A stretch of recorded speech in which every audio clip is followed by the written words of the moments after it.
reviewed for the 2026 edition of the Edinburgh International Film Festival.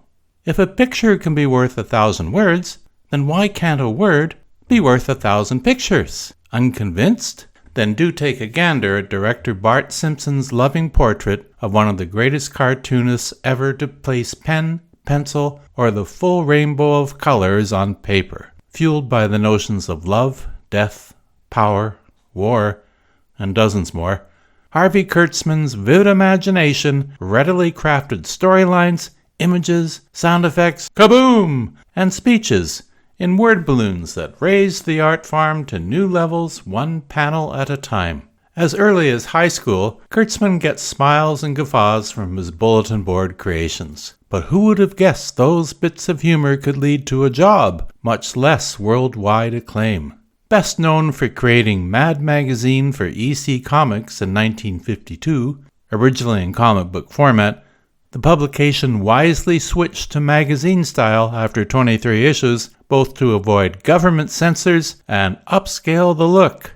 Kurtzman's longest-running gig was working for Hugh Hefner's Playboy, leading the team of long-known collaborators for the monthly escapades of Little Annie Fanny.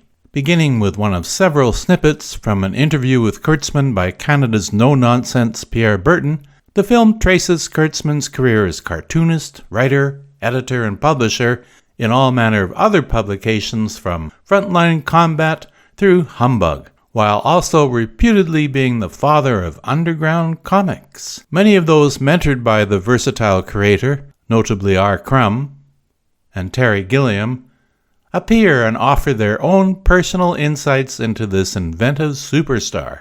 On the personal side, it falls to daughters Meredith, also a cartoonist, and Nellie to add perspective to their famous dad, while wife Adele adds deeply personal context as she relates the love of her life's struggles with Parkinson's and then cancer.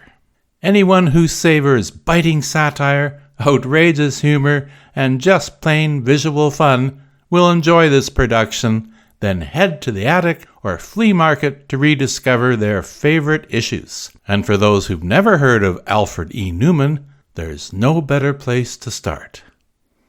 4.5 stars for this. But don't just take my word for it. Here's a clip from the film.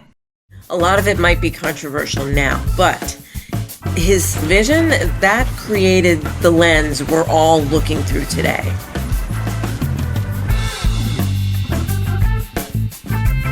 Harvey was the equivalent of the monolith in Kubrick's 2001, like something you'd pass through and be changed by. I guess I make my money by being a professional pest and a critic. I don't like to think of myself too seriously because every time I start thinking seriously, everybody falls asleep.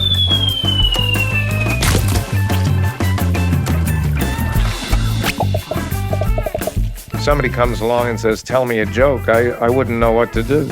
I don't collect jokes in my head, and I don't collect punchlines. I see my brain as being an empty box that, unless I fill it up with experiences, I have no material to write stories with.